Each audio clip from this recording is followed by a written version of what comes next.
O médico nazista.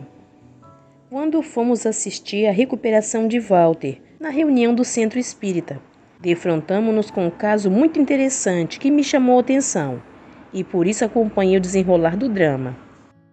Estávamos aguardando o início, quando chegaram 3 pessoas, um casal com a filha adotiva. O casal, principalmente a senhora, queixou-se que a mocinha, a filha, continuava tendo suas crises. Arthur me explicou que Joana, assim se chamava a jovem, era médium e estava sendo obsediada por alguns espíritos, suas vítimas no passado. Tinha crises em qualquer hora e lugar, e procurava meu pai em horários inoportunos para lhe dar passes, porque só assim se acalmava.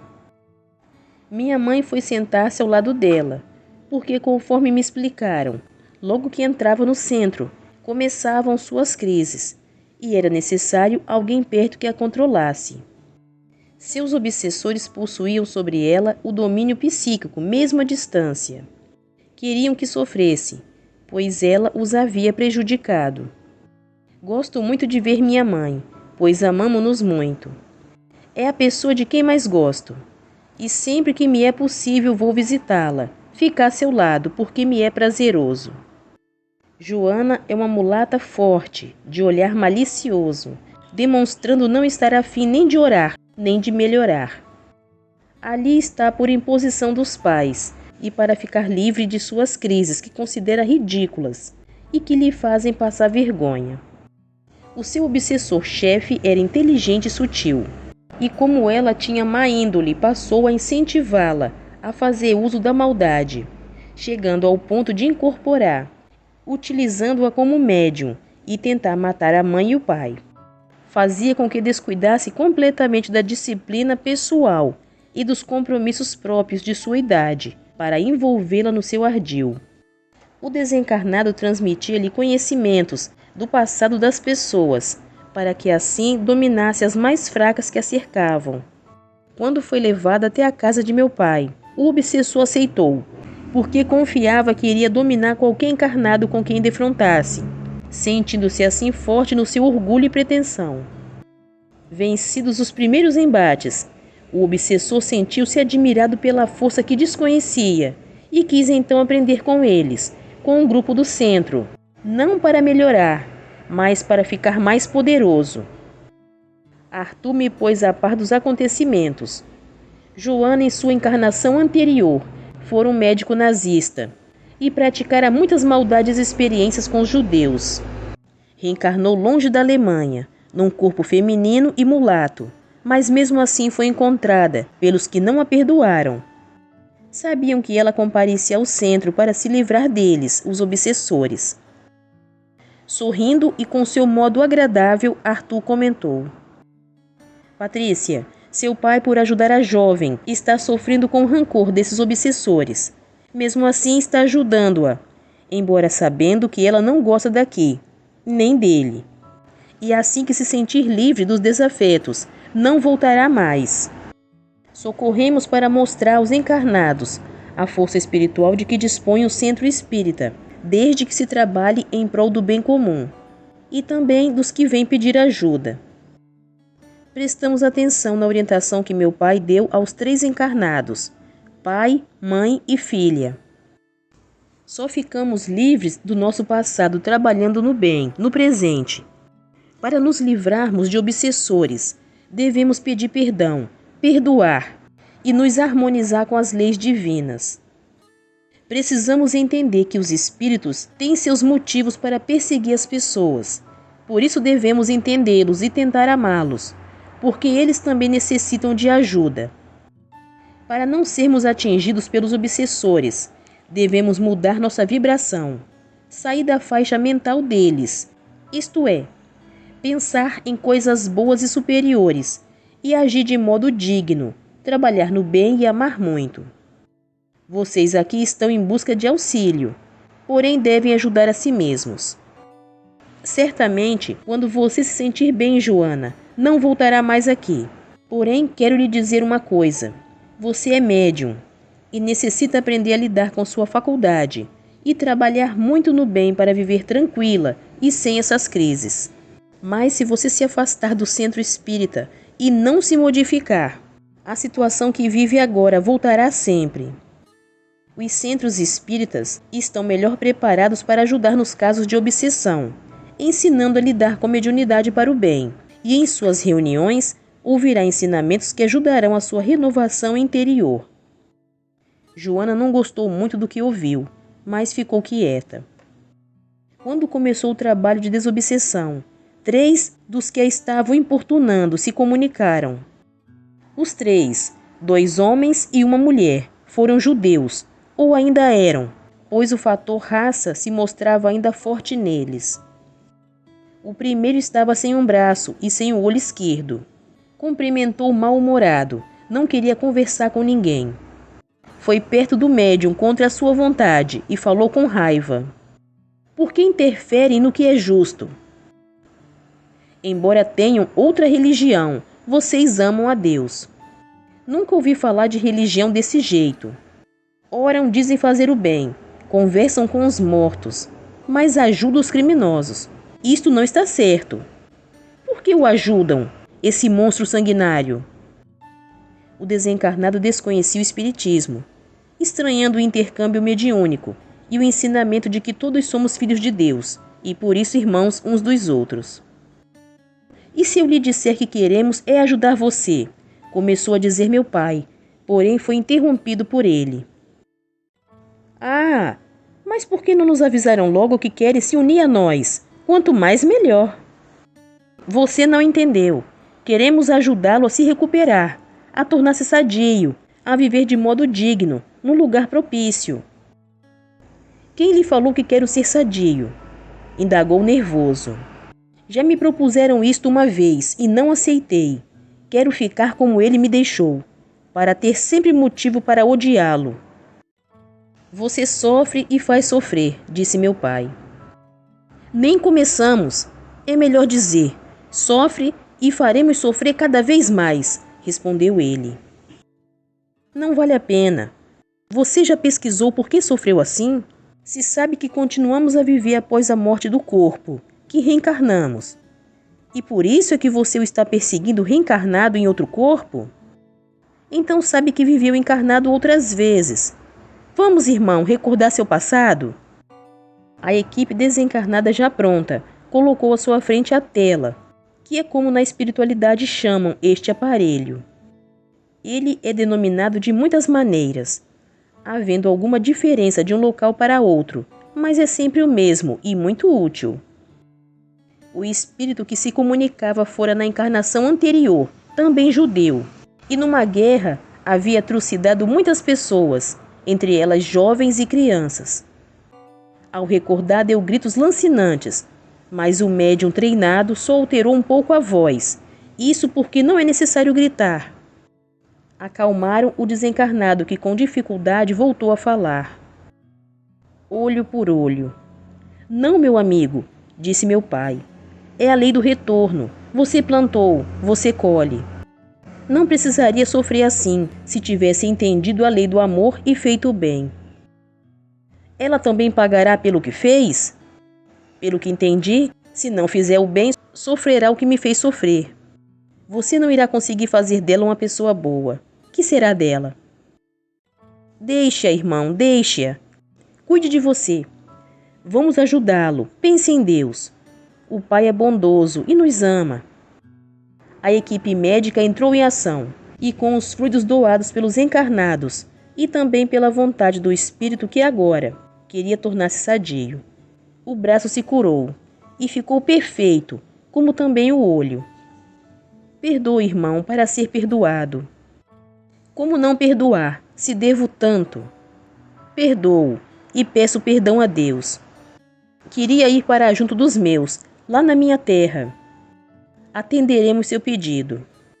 Ele saiu de perto do médium e voltou para outra fila, a dos que iam para a colônia. Após a reunião, seria levado à colônia São Sebastião por uns dias e depois seria transferido para onde quisesse. Uma equipe o levaria. Normalmente reencarnamos em diferentes raças para aprender a amar a todas, mas sem ser regra geral. Alguns judeus mais radicais ainda têm preferido vir sempre como judeus, esperando pelo Messias, pois se julgam os filhos escolhidos, o povo de Deus.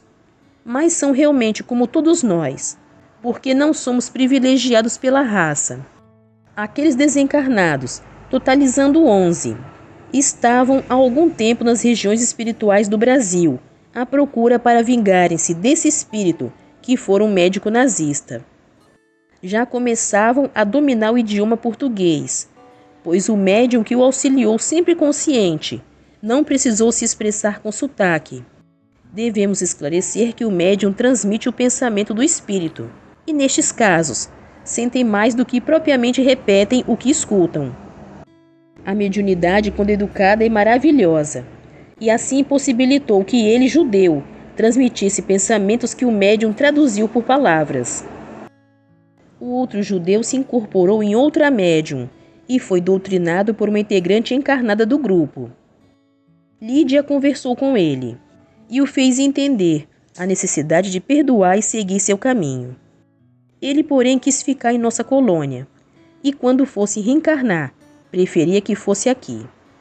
Não gostaria mais de ser judeu, porque, segundo comentou, os judeus sofriam muito com a segregação.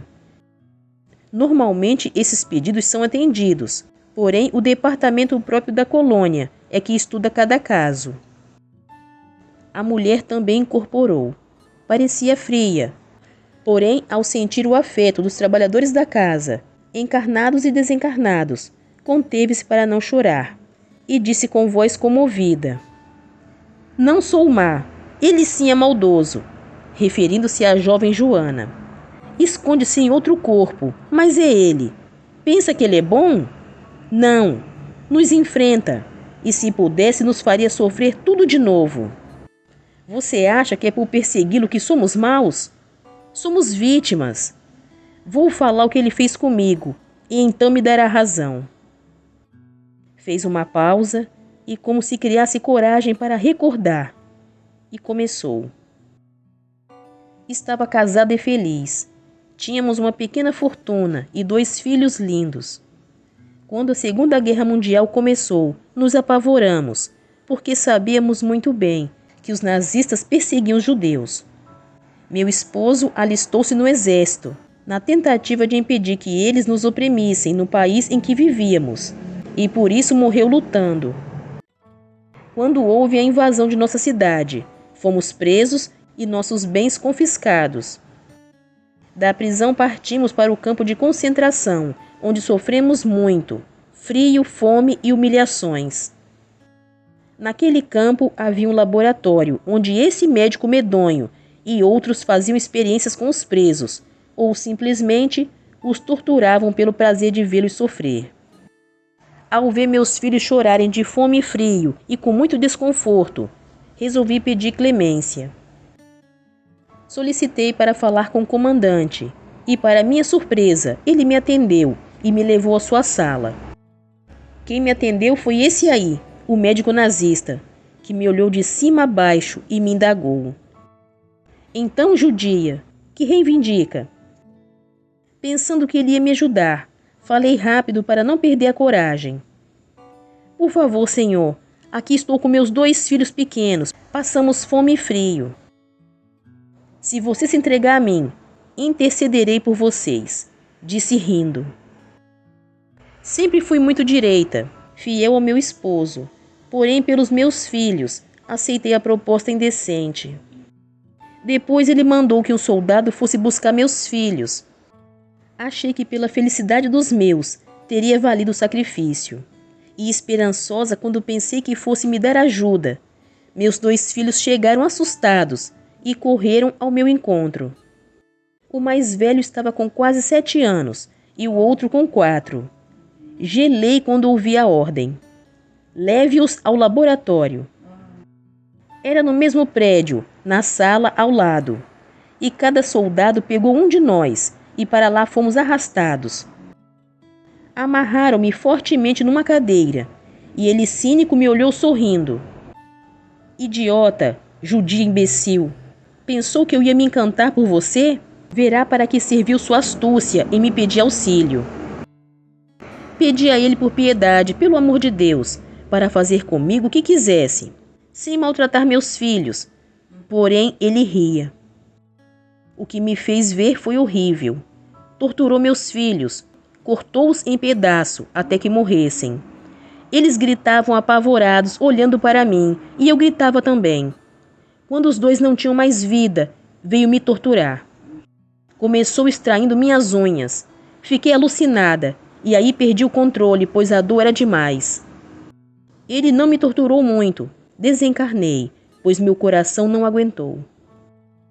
Fui socorrida e fiquei muito tempo como louca. E quando voltei ao normal, alguns espíritos me disseram da possibilidade de vingança. Aceitei e agi com todas as minhas forças para me desforrar. Faço uma pausa nessa narrativa para algumas explicações. Nos campos de concentração, como em qualquer lugar de aniquilamento humano, há muitos socorristas, como também há muitos desencarnados que agravam os acontecimentos. Do mesmo modo, costumam ficar outras vítimas socorrendo suas companheiras de sofrimento. Esta senhora foi socorrida por outros judeus que ali haviam desencarnado. Não foi assim socorrida por espíritos bons, porque ela estava com muito ódio. As crianças e aqueles que perdoavam eram levados às colônias ou a outros lugares de socorro. Os que eram vítimas, tanto quanto ela, a socorreram, levando-a para um pequeno abrigo no campo de concentração no plano espiritual. E quando ela aparentemente estava melhor, foi convidada a se vingar. A guerra é por demais triste, pelas atrocidades que se cometem. Esforcemo-nos, pois, para que haja paz, começando com a tolerância e a concórdia com os que nos cercam. A paz começará em pequeno círculo, mas se a cultivarmos, irá se ampliando e atingirá muitos outros, e dessa forma um dia teremos a paz por toda a terra. E fatos como esses tão tristes ficarão apenas na história e não mais se repetirão. A senhora emocionada continuou a falar. Ficávamos perto dele, sem contudo conseguir nossos propósitos, e ele ficava mais nervoso e revidava nos prisioneiros. Mas a desencarnação chegou para ele, quando foi atingido por uma granada. Sofreu bastante. Aí sim começamos nossa vingança. Nós o perseguíamos por onde ia, e ele vagava urrando pelo umbral, até que se pôs a gritar por socorro e sumiu da nossa frente. Vinha saber que espíritos bons o tinham levado para ajudá-lo. Nós não fomos socorridos, não queríamos, porque nosso objetivo era fazê-lo sofrer. Durante este tempo, muitos desencarnados bons conversaram conosco, aconselhando-nos a desistir, mas escutávamos somente nossos companheiros. Entretanto, vários do grupo desistiram e os acompanharam. Por outro lado, ninguém se esconde de seus erros, e nem dos que não o perdoaram. E assim, enquanto procurávamos o perverso, aprendemos como nos vingar. Anos se passaram, mas conseguimos descobri-lo. Agora querem que eu desista? Por acaso aqui há pais e mães? Será que podem imaginar o que é ver o que eu vi? Sofrer o que eu sofri? Dá para imaginar ver seus filhos amarrados, gritando de dores e desespero? Odeio! Odeio! Fez-se um silêncio total. Todos os desencarnados prestaram atenção. Muitos, ao ouvi-la, conseguiram ver suas lembranças. Alguns choraram. Os encarnados também se comoveram. Ela sentiu os fluidos de amor e compaixão de todos. E em dado momento, uma das trabalhadoras da casa em espírito aproximou-se dela, abraçou-a e falou emocionada. Minha filha, pare de sofrer. Por favor, recomece sua vida. Também sou mãe e entendo seu sofrimento. Compreendo seu desejo de vingança. Porém, digo-lhe que dessa forma você vai perpetuar seu sofrimento. Venha para junto de seus amados e não sofra mais. Chega! Perdoe e venha conosco. Amarei você como uma filha. Venha! Minha irmã, falou meu pai. Ele reencarnou e você parou no tempo só para se vingar. Por que não recomeça e tenta ser feliz? Devemos esquecer os momentos que nos foram cruéis. e só lembrá-los para tirarmos alguma lição. É bem melhor pensar somente nos bons momentos. Você é infeliz, e recordando sempre esses fatos, prolonga mais seu sofrimento. Você acredita em Deus, e se Ele nos perdoa, por que não perdoa nosso próximo? Sabe que nada que acontece fica escondido ou impune. Deixe seu algoz, agora Joana, em seu novo corpo, e cuide de você. Perdoe para ser perdoada. Quero esquecer. Quero esquecer. Aninhou-se nos braços da trabalhadora da casa que a abraçou, e após foi levada adormecida para a colônia. A reunião terminou com todos comovidos pelo sofrimento daquela senhora, e eram muitas as orações em seu favor. Emocionei-me também ao acompanhar suas lembranças, realmente duras cenas de horror. Talvez vocês possam pensar que retrato muitas tristezas nesse livro. É que as tristezas e as alegrias existem, e devemos ser realistas, tirando de fatos tristes lições preciosas que nos impulsionarão com otimismo para o caminho do bem e para a felicidade. Ao tomar conhecimento de fatos assim, conseguimos entender ambas as partes e ajudar sem condenar. Por isso, como sou alegre, passo minha alegria aos que me rodeiam. A alegria nos fortalece, nos anima e nos dá compreensão da dor do próximo. Aquela senhora foi internada no hospital da colônia, onde recebeu por tempos tratamento, carinho e ensinamentos. A equipe da colônia encontrou seus 2 filhos e esposo, encarnados na Europa, e a levou para vê-los. Estavam os 3 bem. Depois de algum tempo, ela pediu para ser transferida para a colônia na espiritualidade, onde estavam seus entes queridos. Estando bem melhor e com planos para reencarnar, porque só assim esqueceria tanto sofrimento, foi transferida. Despedi-me dela, desejando-lhe boa sorte. Mas ainda faltavam 8 obsessores. 7 receberam orientação e ajuda nas reuniões seguintes. Com cada um deles, uma história triste. Desses 11 que obsediavam Joana, com desejo de vingança, 10 foram socorridos, e um só pediu para trabalhar no plano espiritual. Os demais pediram para reencarnar, pois queriam a misericórdia do esquecimento. E todos foram atendidos. Contudo, o chefe dos 10 obsessores, de nome Joseph, era um judeu rude, que ao ver os 3 primeiros se afastarem, voltou-se furioso contra meu pai, que, como sempre acontece, sentiu-lhe a vibração e tentou também orientá-lo. Arthur soube que o grupo tinha seu núcleo na Europa, e foi lá para conversar com eles. Eram vingadores dos criminosos de guerra, que se intitulavam os Ofendidos da Guerra. Constituíam-se em vários grupos, todos unidos entre si. Arthur pediu uma audiência com o chefe, um judeu de muitos conhecimentos.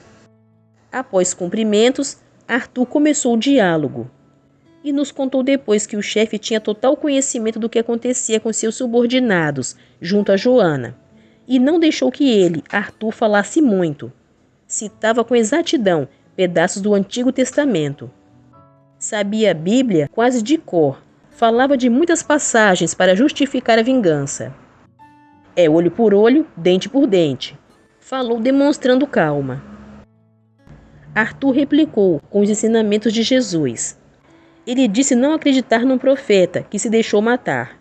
Mas após alguns minutos de conversa, confessou que reconhecia a força e a presteza dos trabalhadores de Jesus. Arthur lhe pediu então que parasse com as vinganças. Ele riu, se aquietou por momentos e falou decidido. Não é nosso interesse o confronto com ninguém. Temos tempo. Vou suspender a vingança dele por enquanto. Chamarei Joseph, o único que ficou, e que é o mais decidido em seus objetivos. Só faço um aviso. Teremos outra oportunidade. O mais difícil já conseguimos, pois sabemos onde ele está, que se esconde num corpo de mulher quase negra. É castigo para ele, orgulhoso de sua raça, ter sido loiro e rico, agora quase pobre, mulher, mulata e filha adotiva. Acharemos outros que o odeiam. Ele certamente não ficará para sempre na guarda de vocês, porque não mudou sua conduta. De fato, Joseph foi embora e Joana ficou livre dos seus obsessores, não porém de seus erros. Meu pai chamou-a e a seus pais também para uma conversa. Vocês vieram à procura de ajuda espiritual e a receberam. Analisem o ocorrido e tirem boas lições de tudo o que lhes aconteceu. Esses fatos são em parte consequência do passado e o resultado da maneira de viver sem esforço para a melhoria íntima. Você, Joana, está com sua sensibilidade completamente aflorada. Isto quer dizer que você tem a porta aberta para receber a influência do mundo astral, sem entretanto agora poder discipliná-la.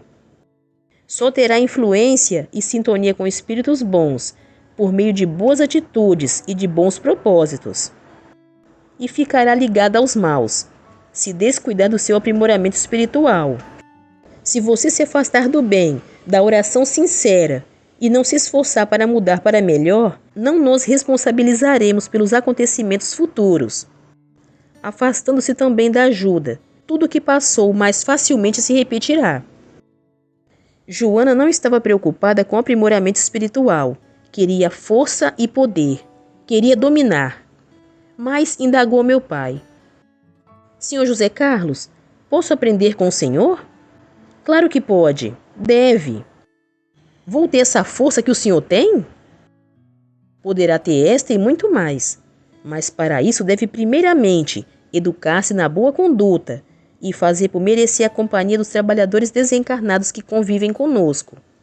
Mude para melhor e queira com vontade fazer o bem, porque agindo assim aprenderá e muito.